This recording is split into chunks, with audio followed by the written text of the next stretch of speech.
का कोर्ट से stay application खारिज होने के बाद रामपुर का उपचुनाव का रास्ता साफ। बात करें शहर विधानसभा की तो शहर विधानसभा आजम खान का 42 साल का लगभग राजनीतिक किला माना जाता है। अब इस उपचुनाव में आजम खान अपने इस 42 साल के राजनीतिक किले को बचा पाएंगे या नहीं बचा पाएंगे, या रामपुर की जनता को नया विधायक मिलेगा, ये 5 दिसंबर को जनता तय करेगी। इसी बात पर चर्चा करने के लिए हमारे साथ शहर विधानसभा के कुछ सम्मानित लोग हैं, उनसे जानते हैं इस बार उपचुनाव में उनका क्या मूड है। जी, क्या नाम है आपका? सर मेरा नाम विक्राज है। विक्राज जी, बार बार चुनाव उपचुनाव, इस बार क्या मूड है? देखिए, चुनाव तो आते जाते रहते हैं, लेकिन जो रामपुर एक गंगा जमनी तहजीब का शहर है, वो हम भगवान से अपनी दुआ भी करेंगे और बरकरार रहना चाहिए। यहाँ एक ऐसा गुलदस्ता है रामपुर, जहाँ हिंदू मुस्लिम सिख ईसाई सारे लोगों का एक समावेश है और बहुत प्यार से बहुत अमन से रहते हैं।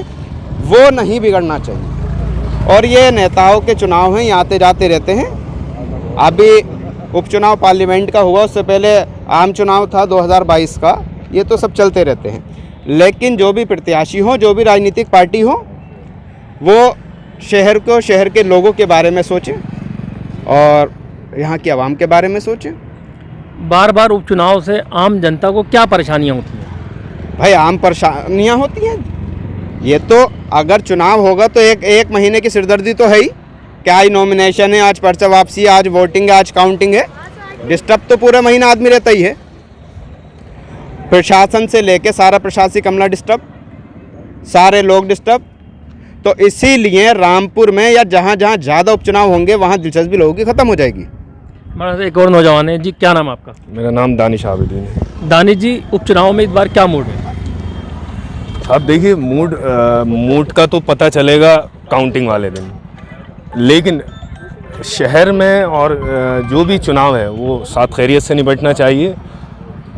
प्लस ये है कि जो भी जीते वो शहर के रोज़गार पे, फिर मैं कह रहा हूँ कि रोज़गार पे ज़रूर ध्यान दें, क्योंकि यहाँ बहुत बेरोज़गारी है। देखिए, यहाँ पे जिस पे पैसा है और जो बहुत गरीब है, बहुत गरीब है। प्लस यहाँ से रोज़गार की तलाश में पलायन सबसे ज़्यादा है यूपी में, रामपुर का, या तो बिहार में है या रामपुर में है। और इसके पूर्व में भी जो सरकारें रही हैं, काम किए होंगे, लेकिन चंद लोगों के लिए किए, उन्हें पैसा। लेकिन यहाँ का जो मिडिल क्लास फैमिली है वो है, उनका सबसे यही रहता है कि ग्रेजुएशन करो, या तो दिल्ली नहीं तो सऊदी, कुवैत। और रोज़गार पे यहाँ पे किसी का ध्यान नहीं, इलेक्शन पे ही बार बार ध्यान है।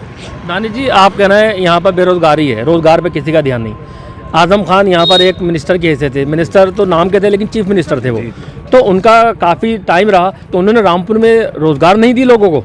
नहीं, देखिए ऐसा है, मैंने क्या कहा, अगर रोज़गार दिया होता या रोज़गार उस टाइम पाया होता तो मैं आपसे क्यों कहता कि यहाँ बेरोज़गारी है। ऐसा तो है नहीं 6 साल में रोज़गारी बढ़ गई। बेरोज़गारी यहाँ की पुरानी समस्या है, लेकिन उस समस्या को शायद ही कोई सॉल्व नहीं कर पाता है। क्या नाम आपका? बाकर अली खान। बाकर भाई, इस उपचुनाव में क्या मूड है? देखिए, मूड तो पहले भी हुआ था, लेकिन जब 2012 में समाजवादी पार्टी की सरकार आई थी, ये पूरा रामपुर जानता है और सभी जानते हैं कि यहाँ पर लकड़ी का कारोबार नंबर 1 पे था। जो हमारी रीढ़ की हड्डी थी, मुसलमानों की लेबर की रीढ़ की हड्डी थी। सबसे पहले आती समाजवादी जब सरकार बनी है, सबसे पहले लकड़ी का कारोबार बंद करा गया समाजवादी हुकूमत में, और मोहम्मद आजम खान साहब ने बंद कराया, और वो रीढ़ की हड्डी जो थी वहाँ से ख़त्म होना शुरू हुई। 5 साल जब वो ख़त्म हो गया बिल्कुल, उसके बाद भाजपा सरकार आई, लेकिन भाजपा का यहाँ पे नुमाइंदा नहीं दिया, उन्हीं को चुन लिया गया समाजवादी को। कभी उनका MLA का चुन लेते हैं, कभी MP चुन लेते हैं। तो हम तो ये चाह रहे हैं कि यहाँ पर विकास की बात हो। अब यहाँ से मतलब 41 साल हो गए, अब जो है यहाँ नया जो सूरज है जो करने उगने वाला है, उजाला होने वाला है, और भारतीय जनता पार्टी यहाँ पर शहर की सीट, ऐतिहासिक सीट जीतेगी, क्योंकि मुसलमान बहुत परेशान है यहाँ के। अब मुसलमान क्या, आप ये मान के चलें, मुसलमान के साथ साथ जो भी गरीब है, चाहे वो दलित हैं, हिंदू है, कोई भी है, सब परेशान है। शाहजेब खान। शाहजेब खान, इस बार क्या मूड है आपका? इस बार मूड, देखिए मैं तो ये कहता हूँ, ये बाई इलेक्शन जो है सरकार के फेवर में होना चाहिए, क्योंकि सरकार के फेवर में होगा तो काम भी यहाँ पर काफ़ी होंगे।